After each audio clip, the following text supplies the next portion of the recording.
I'm going to quote 3 quotes that I live by. The first one is, dream the painting and wake up and paint the dream. The second is, hope doesn't leave us, we leave it. And the third is, nothing about yesterday can disturb tomorrow. Tosha Smith Mills, over the summer she came out with her new book. It's called Mama, I Should Have Listened. A voice of pain and power. DJ Envy, Angela Yee, Charlamagne the God, we are the Breakfast Club. We got a special guest in the building, Tosha with an O Mills. Good morning. Good morning. I never seen Tosha with an O. She has an incredible book. We are about to learn about her story and her son's story. Please welcome the lovely Tosha Mills. Stand for our keynote speaker, Miss Tosha Smith Mills. This is my expectancy. Wow. I wake up to that every morning. And every morning I wake up to win. I don't expect to lose. Right? But I know there are going to be circumstances that come before me that allow certain storms to come into my life. September 9th, 2009 was the absolutely worst day of my life. While so many of you were celebrating a life experience or a momentum or a child first day of school, I was sitting in a Texas County court watching my 17-year-old son receive 40 years in prison for aggravated robbery. My responsibility was to make sure that storm didn't stop me. God had me in a class, and He was the only person that could give me a master's in healing. Now, we operate from 3 entities of our lives. That's pain, hope, and power. I disconnected from that pain, and now I tap into my power. I went from being a mental patient to being the doctor with no official degree. God gave me His own undergrad degree, and life challenges, a master's of hope, certified me as a hope specialist. I wasn't just called, I was chosen. First, what I had to do, which many parents don't do, is I had to admit. You only can recover once you admit. We don't want to face and admit. It comes with shame and embarrassment. I know I've been there, but not one time have I ever said, and my son ever said, he didn't do it. He admitted it, because that's the only way that I would be able to offer him help.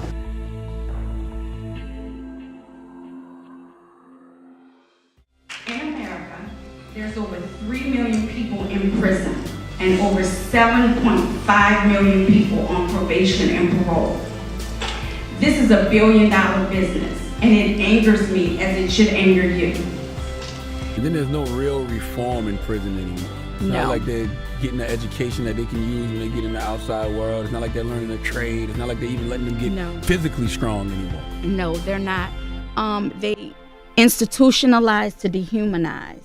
Because society is expecting them to fail and to have a higher recidivism rate. And right now I'm working on an educational piece that I can take into the schools, juvenile detention centers, and the prisons. And I'm fostering a team of individuals to teach children that they can nurture resilience, ignite intellect, and overcome any obstacles that they face in their lives. I'm just not fighting for kids that are in prison. I'm fighting so they will not get to prison. I want to start creative programs in our communities. I'm the drum major, but I'm in need of some band leaders. Because we all are a part of this collateral damage. It's not just a me problem, but an equal opportunity problem. Guy said to me, Mrs. Mills, after I read your book, the generational versus environment stuck out to me, because my dad went to prison when I was 1. I went to prison when my daughter was 1, and my daughter is 25 and just paroled out of prison. Right now, Tosha, 67% say yes, they believe, they agree with you that it can be inherited. Its studies show that son's intelligence is linked to the father's criminal history. It's just not the drug effect that's going on. We're affected by generational curse. We're affected by generational environments but we're also affected by generational wealth. Falls generation from generation to generation. And so sometimes it can skip generations. I wish it would have skipped mine, but it didn't. But it's okay because I'm on a mission to help other mothers that are going through what I'm going through, but also mothers who are also on the other side, because I feel their pain.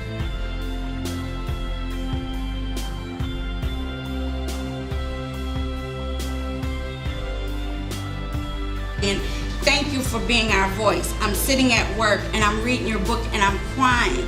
But at the end, I give you the tools. I give you hope and faith and how I was able to persevere. I wonder, how do you break that cycle though? Because I mean, I would feel like mistakes would be enough, but it never is. Awareness. Yeah. And he asked me, he said, Mrs. Mills, how do I break that cycle? I said, you just broke it because you're aware. He said, I want to come out and I want to get on movies and I want to do what you're doing. I want to speak to the youth and go out and make people aware. And I said, you just answered that question yourself. You're made aware. When you're aware of something, you just don't do it. And I'm going to tell all of you this. When you have a cup of water, right?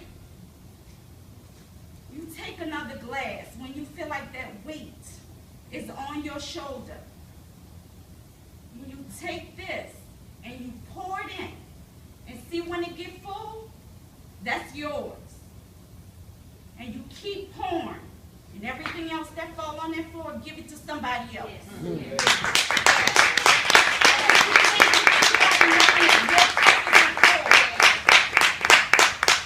But you let God. God is going to get some glory from this, because you know what? All you had to do to get to Shreveport, there's a reason for it.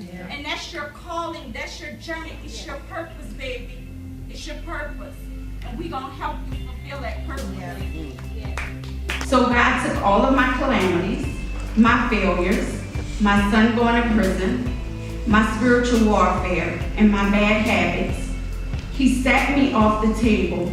He took me off the menu and reintroduced me to the world. My name is Tosha Mills.